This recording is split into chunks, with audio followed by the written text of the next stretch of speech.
Olá pessoal, este é o novo Chevrolet Tracker e a GM escolheu a região histórica de Ouro Preto, em Minas Gerais, para apresentar este carro aqui. Por que um carro muda? Se é tão bom, se vende tão bem, por que ele muda, né?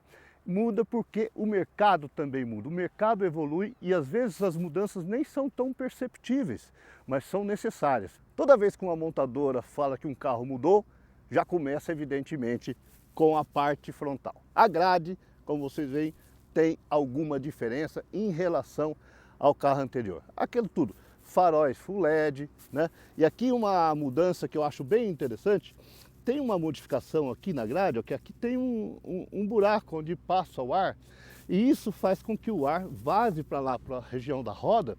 Segundo a GM, isso provoca menos turbulência na utilização do carro. Então por isso que eles chamam de mais inteligente.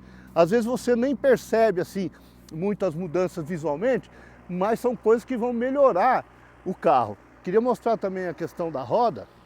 As rodas agora, a roda tem desenho novo, né? E cor nova também. E o pneu, ele está diferente, né? Ele absorve mais os impactos, ele ficou mais borrachudo. E isso melhora bastante a usabilidade do carro. Porque qual que é a ideia de um SUV? Que ele circule passando por terrenos ruins. Como eu disse, visualmente o Tracker não tem muitas modificações, mas tem detalhes, né? Que uma dupla ponteira de escapamento preto, que aí sim dá uma esportividade. Agora, é assim, eu contesto um pouco essa opção da GM de fazer o RS apenas como uma esportividade de aparência, né? Ele não tem uma modificação técnica que o distingua dos outros carros da linha, né? Ele, mecanicamente, o ajuste de suspensão, de direção, de freios, é tudo igual, tá? E esse interior, hein? Na versão RS, parece uma homenagem ao Flamengo, ao Atlético Paranaense, ao Atlético Goianiense, ao Esporte Clube do Recife, ao Vitória da Bahia. Meu, ficou bem espalhafatoso esse vermelho e preto aqui. Sinceramente, a GM disse que fez isso porque no carro anterior, no RS, alguns clientes reclamaram que o interior era muito discreto, mas acho que tinha um meio termo aí que não foi usado. Aqui na frente foi onde o carro mais mudou e a coisa mais visível, evidentemente, é o novo painel digital que a GM chama de cockpit virtual, né? Bom, aqui tem o novo quadro de instrumentos, que é de 8 polegadas, né? E aqui o multimídia MyLink de 11 polegadas. O que nós temos aqui que merece ser comentado? Primeiro, isso aqui estreou no Chevrolet Spin, que é um carro de uma categoria inferior. Depois foi para o Chevrolet S10 e agora está aqui também no Tracker, deve estar no Onix também, né? Isso é claramente uma busca de redução de custos, né? Vamos usar a mesma multimídia para todo mundo. Tem coisas boas, mas tem coisas que não são tão boas. Por exemplo, o que é bom aqui? O alcance fica sempre visível, né? Você tem o contagiros, você tem aqui um marcador de quantos segundos você está do carro da frente, que é uma questão de segurança. Porém, para você colocar, por exemplo, ver quanto você está fazendo de consumo, você tem que sair daqui, você tem que entrar nessa tela aqui, e aí você tem aqui a informação de consumo, você vem e coloca numa flechinha e está aqui, ó, mostrar no painel de instrumentos. Ele mostra o consumo no painel de instrumentos, né, os dados da viagem, da eficiência, quantos quilômetros por litro está fazendo. Porém, você perde o conta-giros, né? Então, para você sair, remover do painel de instrumentos. Removi do painel de instrumentos e aqui fechei e ele ficou aqui. Agora, se eu tenho essas marcações de consumo, eu não tenho o navegador.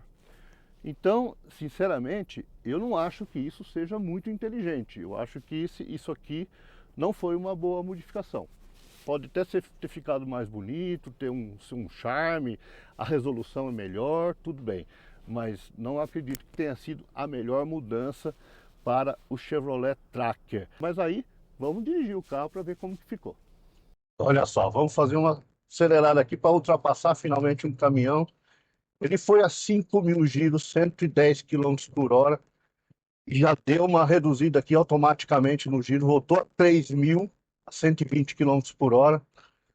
Não é um campeão de aceleração, mas para a proposta dele eu acho que está de bom tamanho. Mas hoje as montadoras também estão focando muito mais no consumo. Esse carro tem um consumo que, vocês estão vendo, ele faz tranquilamente 15 quilômetros por litro. Agora, você sente, a direção é boa, ela é firme, não é muito direta, mas também não é aquela direção anestesiada, né? O carro tem um comportamento dinâmico bom, é bom de curvas, apesar de ser um carro mais elevado, ele tem uma boa estabilidade nas curvas, tá? Principalmente se você comparar com carros chineses, que são os carros da moda. Agora está no padrão de carros da Volkswagen, da Fiat. Quando você compara com carros da Fiat, por exemplo, você sente que a aceleração dos carros da Fiat é mais rápida. Quando você compara com carros da Volkswagen, você sente que os carros da Volkswagen são mais macios. A Volkswagen mudou muito, né? Porque antigamente a Volkswagen era a suspensão mais dura. A Chevrolet conseguiu colocar o Tracker, acho que no meio termo. E a resposta foi boa. Mas é o mesmo bom carro de sempre. Vai conseguir voltar a ser o líder de vendas do segmento? Acho difícil, porque o T-Cross já deu uma disparada ali na frente e ele não traz assim super novidades para que mude, pra que vire o jogo, né? Também não é proposta da GM fazer o carro ser muito barato. Então, ele vai seguir nessa toada aí, disputando ali o segundo, terceiro lugar com o Creta, com Honda HR-V e até com o Fiat, com agora o Fiat Fastback que começou a vender bem também. Como eu disse, o carro teve modificações de amortecedor e de pneus também, então ele deu uma melhorada. A direção também modificou, então ele ficou mais preciso na tocada. Mas não espere que este carro seja um carro esportivo, porque ele não é.